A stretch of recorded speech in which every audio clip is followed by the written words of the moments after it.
कराडच्या उड्डाणपुलाचे सेगमेंट बसवण्याचे काम कोल्हापूर नाक्यावर सध्या सुरू आहे. त्यामुळे पिलरच्या बाजूस रस्ता तयार करण्याचे काम हाती घेण्यात आले असून रोडवर लावण्यात आलेली लोखंडी बॅरिगेट्स काढण्यात येत आहेत.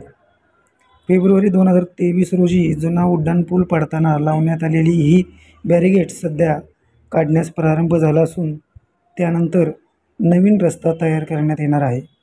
या दरम्यान सिमेंटचे बॅरिगेट्स या ठिकाणी तात्पुरत्या स्वरूपात असतील, अशी माहिती DPGN कंपनीचे प्रोजेक्ट मॅनेजर सत्येंद्र कुमार वर्मा यांनी दिली. आज सकाळपासून कोल्हापूर नाक्यावर असणारी ही लोखंडी बॅरिगेट्स काढण्यास सुरुवात करण्यात आली आहे. ही बॅरिगेट्स काढल्यानंतर या ठिकाणचा रस्ताही रुंद होणार आहे.